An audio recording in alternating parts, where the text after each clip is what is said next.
Let go.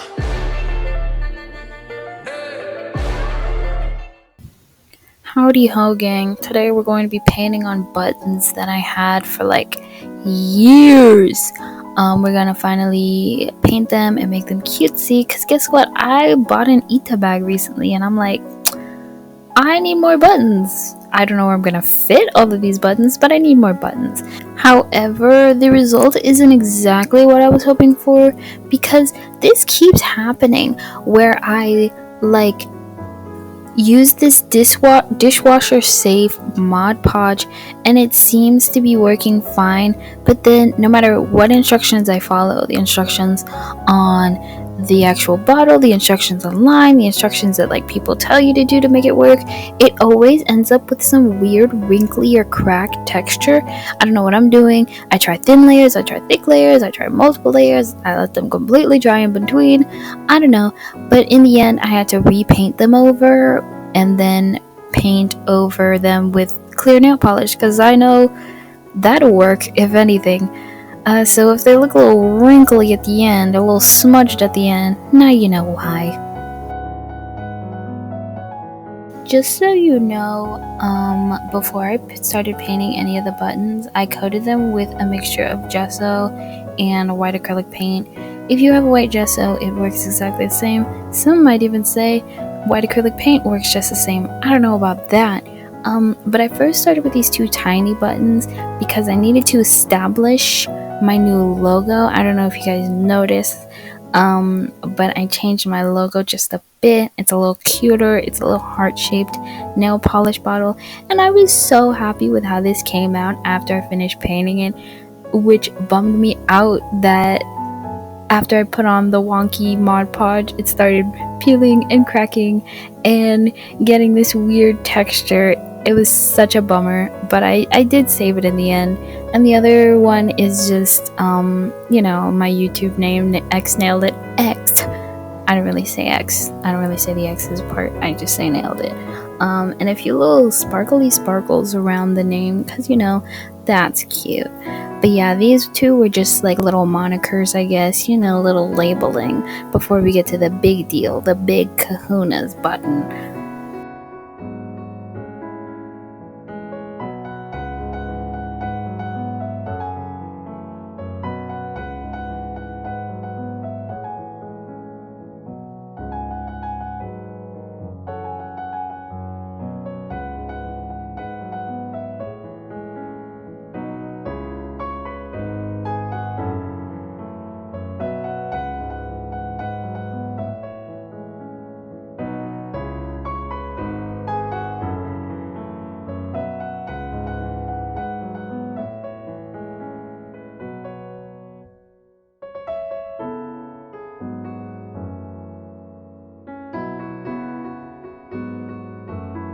For the big kahuna button, I was like, I already know what I'm going to do. I'm going to make myself as like a magical girl mixed with like a Winx fairy. It's going to be gorgeous. It's going to be wonderful, but it's definitely not going to be free-handed.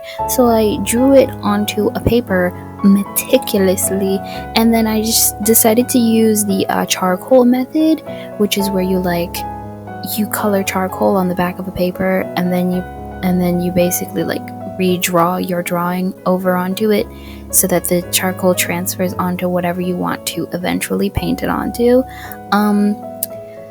But the paint wasn't dry and it ripped. Oh, Jesus Christ. But that's okay.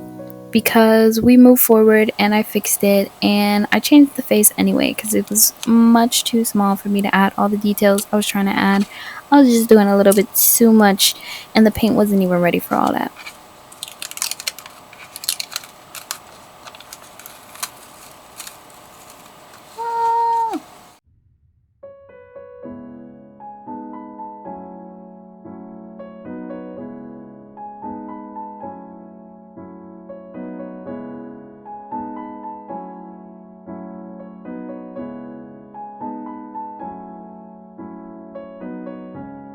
So after all that, I finally got to the fun part, which was, coloring in all the colors. I needed to use all of them.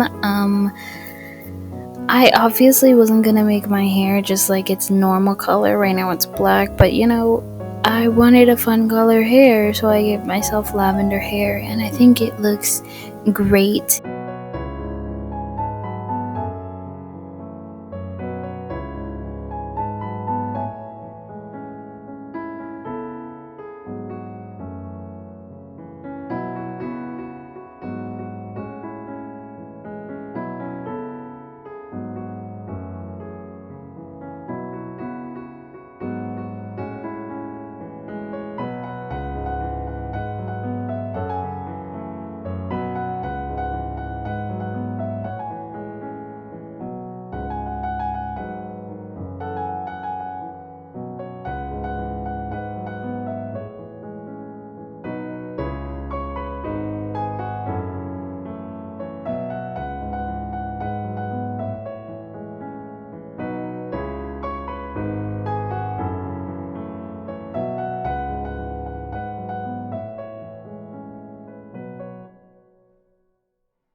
And even better, you know, after I painted everything and I lined everything and I was like, this is perfect, this is it. I was like, it needs to be shiny.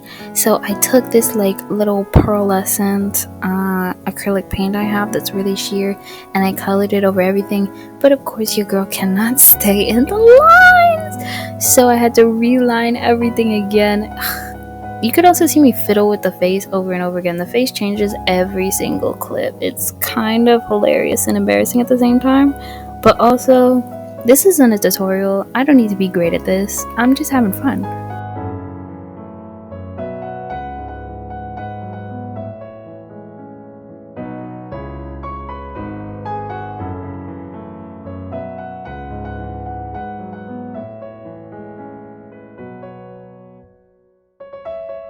Now I was adamant about keeping the background white, just in case I messed up, because I knew I would need to, you know, touch up the edges after I was done.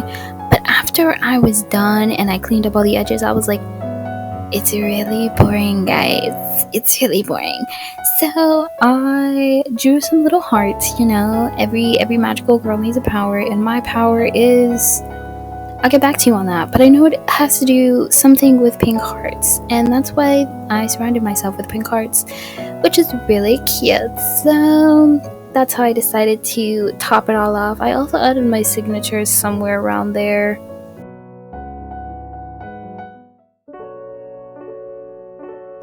Like I said before, I loved it a lot more before the whole Mod Podge mishap happened, but honestly, I'm glad I got to do this. It was super fun. This isn't a tutorial, so it doesn't have to be super together. It was just a quick little thing while I'm traveling. I have a few little paint with me videos that I put out while I'm traveling right now. So it was just fun. I'm glad y'all can come along for the ride. I hope you enjoyed it, and I hope you like the buttons, and maybe I'll do more in the future, because I have a whole bag of stuff that I just plan on painting but never have. So y'all ready for the question? Did I nail it or did I fail it? Except y'all know that's a rhetorical question. If you say that I failed it, I will go home and cry. Actually, I'm home right now, and I will cry. Actually, I'm not home right now. The reason why this was just a fun little, cute little paint with me video is because I'm traveling right now, and I'm probably across the world in Japan while I post this. So I hope you guys enjoyed it. I hope you guys also do some traveling. Just have some fun. Thank you so much for watching. The wonderful music will be linked down below, as well as all the materials I used in this video. Goodbye!